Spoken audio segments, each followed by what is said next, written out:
Theo und der gehänselte Gänsegeier. Biber Theo Tumsee.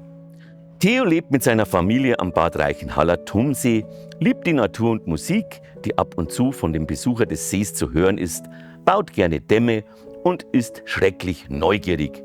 So schleicht er sich auch gerne mal in die Stadt, aber eher, wenn es schon ein bisschen dunkel ist oder regnet, damit man ihn nicht entdeckt.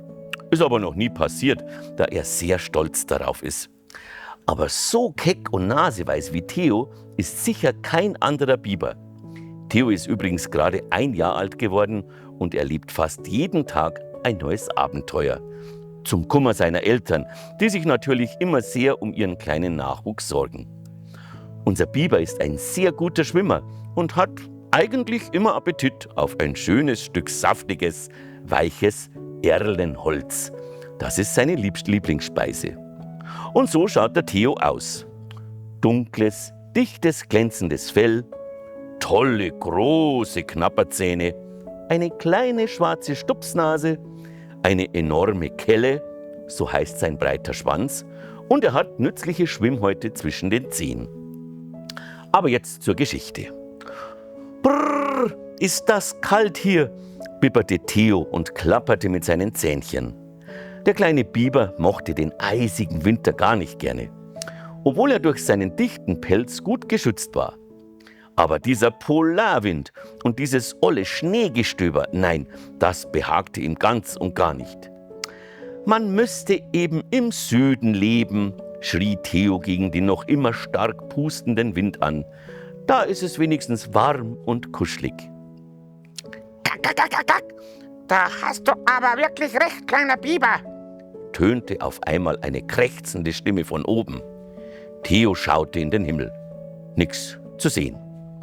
Kack, kack. Hier drüben, ganz oben im Baum sitze ich. Siehst du mich? Und dann sah Theo ganz genau hin und entdeckte ihn, diesen komischen Vogel. Er war ungeheuer groß, bestimmt 1 Meter und hatte einen langen, gänseartigen Hals. Weiße Flaumfedern bedeckten seinen Kopf und schmückten seinen Hals wie ein schicker Kragen. Seine Augen sehen irgendwie traurig aus, dachte sich Theo bei näherer Betrachtung. Und der krumme Schnabel macht auch nicht gerade einen vertrauenserweckenden Eindruck. Aber neugierig wie unser Theo nun einmal ist, ließ er sich seine Furcht vor dem großen Tier nicht anmerken und stapfte mutig zum Baum hinüber. »Wer bist du denn? So einen komischen Vogel wie dich habe ich hier an meinem Tumsee ja noch gar nie nicht gesehen«, rief Theo hinauf. Ich bin Hänsel, der Gänsegeier, und habe überlegt, mich hier vielleicht niederzulassen. Aber das mag ich jetzt dann lieber doch nicht mehr, schluchzte der Geier auf einmal los und segelte mit seinen großen, weiten Flügeln hinunter zu Theo. Hui, der war ja noch riesiger als gedacht. Theo musste den Kopf schon weit strecken, um mit Hänsel sprechen zu können. »Warum möchtest du denn nicht hierbleiben? Am Tumsee ist es doch wunderschön. Ich könnte mir gar nicht vorstellen, woanders zu leben. Ich liebe es hier«, sagte Theo. Hänsel beugte seinen langen Hals herab. Ja, du hast gut lachen. Du bist ein putziger, kleiner, netter Biber. Dir tut ja keiner was.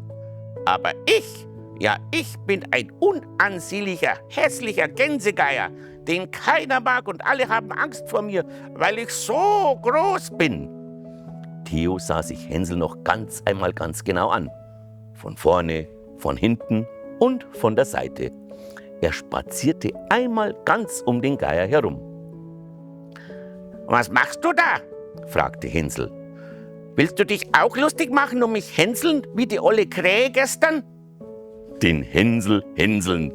Was für ein unabsichtliches, lustiges Wortspiel. Hänsel hänseln, das reimte sich ja auch noch. Theo versuchte sich das Lachen zu verkneifen, aber er schaffte es nicht und musste laut losprusten. Er lachte so sehr, dass ihm die Tränen kamen. Hänsel sah ihn an und kam erst jetzt darauf, was er da eigentlich gesagt hatte. Ich heiße Hänsel und werde gehänselt. Na, das ist ja kein Wunder bei dem Namen, stimmte er in das Lachen von Theo mit ein. Aber trotzdem ist es gemein, wenn man wegen seines Aussehens geärgert wird, sagte Theo. Ich mag dich, du bist sehr nett, freute sich der Gänsegeier. Und dann erzählte er, dass er nie richtige Freunde finden konnte, aufgrund seiner mächtigen Erscheinung. Die kleinen Tiere flüchten und die großen Exemplare wollen einfach nur mit mir kämpfen. Und das mag ich dann aber so gar nicht, erklärte er Theo.